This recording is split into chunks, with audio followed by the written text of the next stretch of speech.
My parents kicked me out of the car and left me alone at a gas station while the rest of the family went to Disneyland. Just take the bus home, my mom snapped. I did this instead. 10 years later they are still begging me to return and save them. My name's Mia and I used to believe in magic. Not the card trick kind or the Harry Potter kind, but the real kind. The kind that happens when your whole family finally agrees on something, and your parents don't fight during dinner and your little brother doesn't break your stuff for fun. The kind of magic that makes big impossible things like going to Disneyland suddenly feel like they could actually happen. I had been counting down the days. Literally. I had a little calendar in my closet hidden behind my shoe rack where no one would see it and make fun of me. I circled the date in gold pen. I wrote Disney in all caps with 3 exclamation marks. It was the kind of thing you don't even dare get excited about in case the universe hears you and changes its mind. I was 12.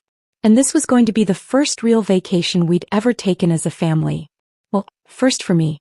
My older sister had gone to Vegas with our aunt once. My younger siblings had a trip to Legoland a few years earlier when I was grounded for talking back, after asking why I was the only one doing dishes. But this time it was all of us. Together. That's what they said anyway. I had to earn it though. My mom made a list that looked suspiciously like her own to-do list, then told me it was mine if I wanted to prove I deserved the trip. Clean out the garage. Organize the pantry. Watch the twins every Saturday so she could run errands. Disappear for 3 hours and come back with Starbucks and a mysterious new haircut. I did it all. Even when my brother sprayed ketchup all over the garage floor after I'd just cleaned it. Even when my little sister poured cereal on the dog. I just cleaned and kept my mouth shut because Disneyland was the prize at the end of this game show, and I wasn't about to get voted off the island. The morning of the trip I was up before everyone else. My bag had been packed for 3 days, repacked twice just in case. I had snacks, a disposable camera, sunscreen, and a tiny bottle of hand sanitizer because my mom once said you couldn't touch anything at Disneyland without catching a stomach bug you'll regret. We loaded up the car. I got the middle seat of course, because I was the smallest, which wasn't even true but arguing wasn't worth it. I pressed my backpack against the window and tried to look happy and non-threatening. That was my secret strategy for surviving family outings. Don't make waves, don't ask questions, don't get noticed. The first hour went okay. My siblings fought over a juice box. My dad yelled about the GPS. My mom said she had a headache and put in her earbuds. In other words, standard family road trip vibes. Then we pulled off at a gas station. One of those dusty ones on the edge of nothing, where the bathrooms are locked and the snack aisle has more jerky than sense. We're stopping for gas, my dad muttered. Everyone out, stretch your legs, my mom added. I slid out of the car, careful not to knock my little brother's foot, which apparently would have been a federal offense. I didn't even complain when my older sister took the last of the Gatorade and told me to deal with it. I stood near the front of the car looking around, waiting. They didn't get out. They said the engine revved. I frowned. Are you guys just pulling up to the pump or? My mom rolled down her window halfway. You're staying here. What? We'll be back, she said, voice flat. Just take a minute and think about how you've been acting. I blinked. What did I? We don't have time for another meltdown, Mia, my dad cut in. Get your attitude together. And then they drove off. I stood there, frozen, trying to process what had just happened. At first, I genuinely thought it was a joke. Like, haha, you left your kid at a gas station. Classic family prank. But 5 minutes passed. Then 10. I walked inside the little store pretending to browse gum. The guy behind the counter gave me a weird look. He had long hair pulled into a ponytail and a name tag that said Jake in permanent marker. Hey, he said eventually. You Mia? I stopped mid-step. Yeah. Your mom just called. She said you know which bus to take. Told me to give you this. He handed me a turkey sandwich in shrink wrap and a warm bottle of Sprite. I stared at them like they were evidence in a crime scene. Which I guess they kind of were. They're not coming back? I asked like maybe I'd misheard. Jake gave a one-shouldered shrug. Didn't sound like it. The next few minutes were a blur. I stepped outside again. The sun was brutal. The plastic wrapper on the sandwich felt hot and greasy in my hands. There was a tiny covered bench near the edge of the lot where the bus stop sign was. I sat there and stared at the posted schedule like it was written in ancient code. One bus route went home. I recognized the name of the stop near our street. Another went somewhere else. Not far but not home. I thought about my room, the one I shared with my little sister. The one with the peeling posters and the crooked dresser and the lock that never worked. I thought about coming back and pretending like this didn't happen. Pretending like this was just another punishment, another lesson, another way to remind me I wasn't the good kid. And I thought, no, just that. No. I didn't cry. I didn't panic. I just sat there still holding that damn turkey sandwich and waited for the right bus. Not the one that went home. The other one. The one going somewhere else. The one that meant I wasn't playing this game anymore. Because even at 12, I knew that if people show you exactly how little they value you, you don't stay to give them a second chance to prove it. I stepped onto the bus, handed the driver a crumpled $5 bill from the bottom of my backpack and took a seat by the window. I didn't look back. And I didn't go home. Not that day. Not ever. You'd be surprised how quiet a bus can feel when your entire life has just cracked in half. I sat by the window and watched dry trees flick past, holding that sad little sandwich in my lap like it was going to explain something to me. I didn't eat it. I didn't cry either. Not because I wasn't sad. I just didn't want to give the universe the satisfaction. The truth is, I wasn't shocked they left me. Not really. I was 12. Old enough to know what it means when your family's love comes with conditions. And mine always did. Clean the kitchen, maybe you get dessert. Watch the twins without attitude, maybe you don't get grounded. Be invisible, maybe you don't get yelled at. I don't think there was a moment I realized I was the scapegoat. It wasn't a big reveal. More like 100 tiny sharp moments that eventually connect into a picture you can't unsee. Like when my brother flooded the upstairs bathroom and blamed it on me and no one even asked for my side. Or when I got an A on my science project and my mom said, "Don't act like you're better than everyone." Or when my older sister borrowed my birthday money and then cried when I asked for it back, so I ended up apologizing. To her.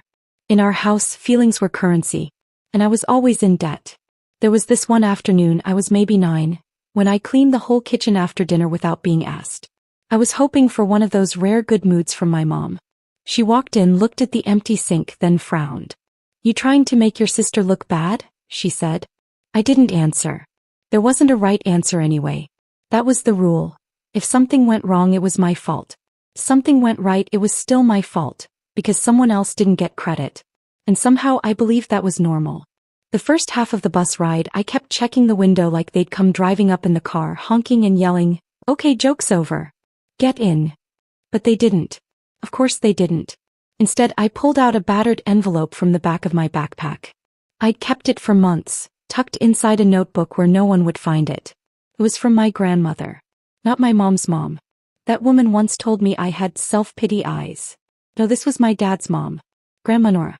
She sent me a card on my birthday every year, even when the rest of the family forgot.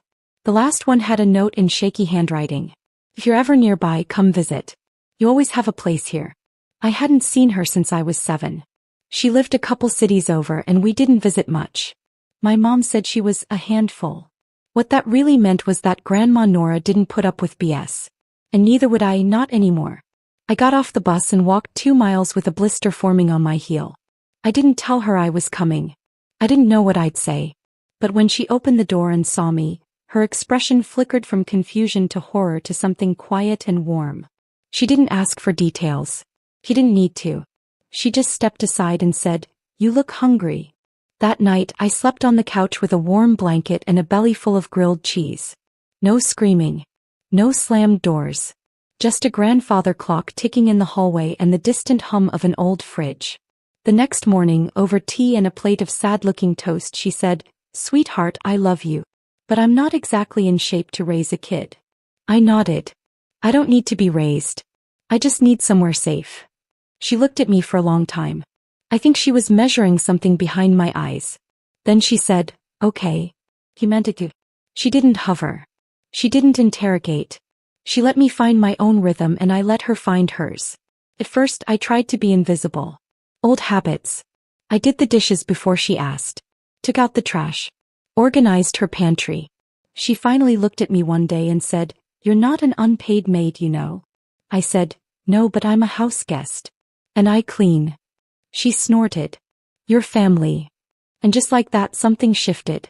The first time my mom called, I didn't answer. Neither did I the second time. Or the third. I could see the voicemails piling up. I didn't listen to a single one. I just watched the number grow and thought, now you know how it feels to be ignored. At school, I told the counselor that I was living with a grandparent temporarily. She raised an eyebrow. I stared her down. Temporarily is a flexible word. A few weeks later, I got a job at the library shelving books. It paid peanuts, but it made me feel like I mattered. I started buying my own stuff: shampoo, pencils, lunch. It wasn't about the money. It was about not having to ask. Because here's the thing. When you grow up being treated like you owe everyone everything, earning your own anything feels like freedom. My parents sent one more message. Just one. It said, "Mia, this has gone on long enough. Come home. We can talk about everything when you're ready to apologize." I stared at that line for a full minute before laughing. Not a happy laugh. One of those hollow, stunned laughs where the absurdity hits so hard it leaves a bruise. Apologize. Right. I didn't reply. Instead, I deleted the message and walked into the kitchen, where Grandma Nora was flipping through a newspaper and swearing under her breath at a crossword puzzle.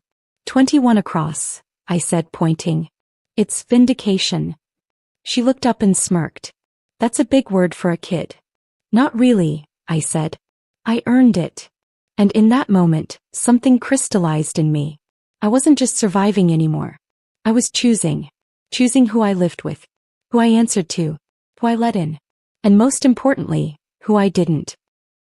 Turns out you can build a whole new life from scratch with 3 things: a stubborn streak, decent Wi-Fi, and a grandmother who doesn't ask you to earn your place at the table. Living with Grandma Nora wasn't always easy. She was 72, had arthritis in both knees, and believed that every problem could be solved with tea and a sternly worded letter. But she never once raised her voice at me. Never asked me to shrink myself. Never made me feel like a burden. The first year was the hardest. I had no idea how to be a normal kid, whatever that even means. At school, I kept waiting for people to yell at me for being in the wrong hallway or for breathing too loudly. At home, I over-apologized for everything. Using too much dish soap, leaving the light on, existing. One night, I said sorry for finishing the last of the cereal. Grandma set down her tea and looked me dead in the eyes. "Stop that," she said. "You don't have to apologize for being hungry." And just like that, something shifted. I got used to the silence. Real silence. Not the kind that buzzes with tension, but the kind where you can hear your own thoughts. I stopped walking on eggshells. I stopped bracing for impact every time I said something with an opinion. I also started taking care of things. Not because I was expected to. Not because someone made a chart with stickers and punishments. Just because it felt good to contribute. I vacuumed without being asked. I folded laundry. I made dinner on Fridays so Grandma could put her feet up and watch her terrible detective shows in peace. She had a thing for brooding British men who solved crimes with emotional baggage and good cheekbones. When the furnace broke, I called a repair guy. When the fridge started leaking, I watched a YouTube tutorial and fixed it myself. Slowly, I became the kind of person I used to wish for: reliable, calm, capable. My family didn't go away, of course. Not straight away anyway. They kept reaching out. Texts, emails, voicemails. Sometimes angry, sometimes guilt-trippy, sometimes weirdly casual, like nothing had happened. "Your sister made honor roll. Thought you'd want to know. She still asks about you. Your room's still here, Mia. We're all waiting for you to come home." I never answered. At first it hurt. Then it didn't. After a while, I realized the only reason they wanted me back was because they needed someone to fill the same role I'd always filled. The cleaner, the fixer, the punching bag. The one who kept the family machine running while everyone else just coasted. And I was done being the spare part in someone else's life. By the time I turned 16, I had my first real savings account. It didn't have much, but it was mine. I picked up extra shifts at the library, then started helping at a local bookstore on weekends. I learned how to budget, how to stretch pasta into 4 meals, how to file taxes without bursting into tears. Mostly, I also learned how to say no. No, I can't lend you money. No, I don't want to talk about it.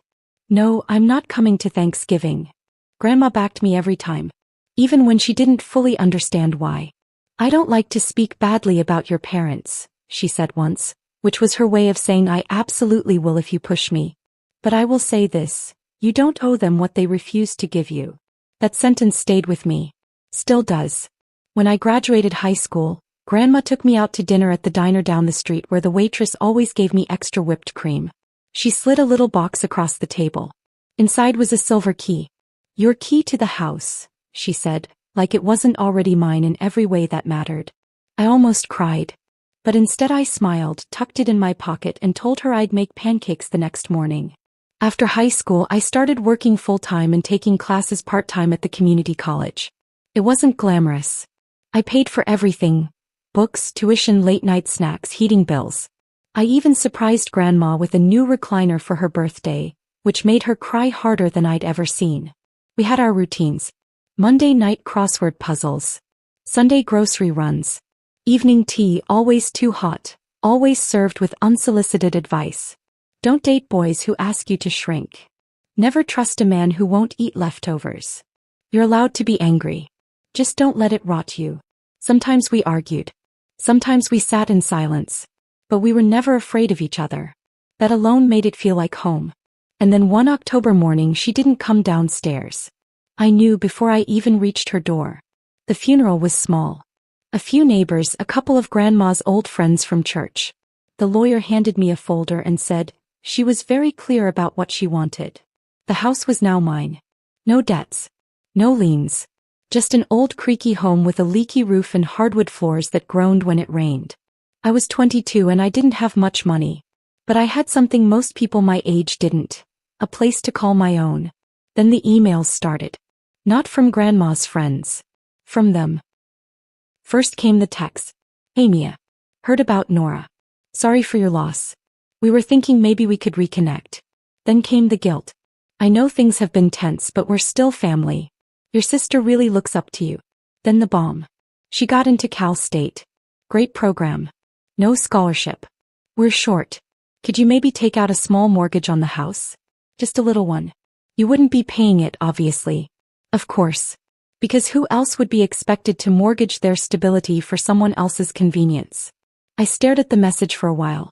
Not because I was tempted, just because I needed a moment to fully appreciate the audacity. They hadn't spoken to me in nearly a decade by now. Their early attempts to get me back had ended a long while ago. But now that I owned property, suddenly I was important again. Funny how that works. I didn't respond. So they doubled down. First it was my mom calling. Then my dad. Then both together on speakerphone. "Mia, sweetheart," my mom said, her voice syrupy enough to give someone diabetes. "We're not asking you to give us anything. Just a little help. You're in a good position," my dad added. "You have a house. Your sister's future is on the line here." They kept saying "your sister," like I didn't remember all the time she locked me out of our shared room, then cried to our parents that I was being controlling. Like I didn't remember when she flushed one of my birthday cards down the toilet and said I was too sensitive. I hung up. They tried again the next day. This time it was a group text. All of them. Parents, siblings, even my aunt who once called me the family's moody middle mistake. "We really thought you'd want to help. This could change her life. We're not asking for much. It's not like you earned that house." That last one, that was my brother. The same brother who once broke Grandma's ceramic angel collection and blamed it on me. I blocked the number. 3 days later they showed up. I was in the middle of repotting one of Grandma's succulents. Don't ask me why, I just needed something to do with my hands that didn't involve throwing them. There was a knock on the door and then they were on the porch. All of them. My mom with her tight-lipped smile. My dad holding a folder like he thought this was a business meeting.